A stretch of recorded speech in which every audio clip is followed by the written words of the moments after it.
ہمیں اللہ تعالیٰ کی بخشش پانے کے لیے دعا بھی کرنی چاہیے. رب انی ظلمت نفسی فاغفر لی رب اغفر وارحم وانت خیر الراحمین ربنا آمنا فاغفر لنا وارحمنا وانت خیر الراحمین. پھر اللہم اغفر لی ذنبی وخطئی وعمدی. توبہ استغفار کے لیے یہ دعائیں خاص طور پر بہت امپورٹنٹ ہے. دو سجدوں کے درمیان بھی دعا کرنی چاہیے. رب اغفر لی، رب اغفر لی.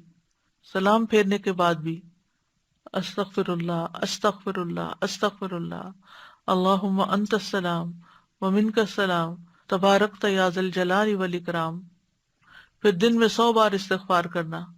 الغفور، رب کے سامنے گناہوں کا اعتراف کرنا. 2 طرح کے گناہوں کی معافی مانگنا.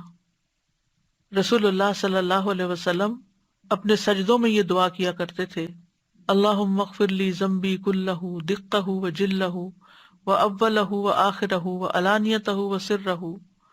دنیا اور آخرت کی بھلائیوں کی دعا کرنا، سید الاستغفار پڑھنا، اور پھر اس کے بعد لوگ اذیت دیں تو بھی ان کو دعا دینا، آپ نے کوئی سنا ہی نہ ہو. پھر میت کی بخشش کی دعا، اس میں بھی استغفار ہے. کرنے کے کام یہ ہے کہ اللہ سے پوری امید کے ساتھ بخشش مانگے، نہ خود اللہ کی رحمت سے مایوس ہونا لوگوں کو کریں. ابن عمر سے روایت ہے، وہ مسجد میں داخل ہوئے تو ایک بیان دینے والا آگ کی بیڑیوں کا ذکر کر رہا تھا، تو وہ اس کے سر پہ جا کے کھڑے ہوئے اور کہا: اے تذکیر کرنے والے، کیوں لوگوں کو مایوس کرتے ہو؟ پھر دوسروں کو اللہ کی رحمت کی امید دلائیں، عذاب سے بھی ڈرائیں. کثرت سے توبہ استغفار کریں، ہر روز استغفار کریں.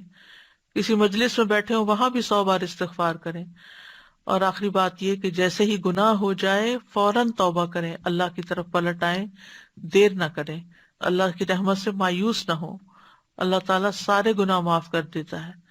شرط یہ ہے کہ ہم کرتے کیا ہیں.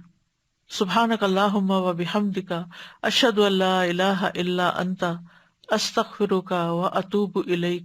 السلام علیکم و رحمۃ اللہ وبرکاتہ.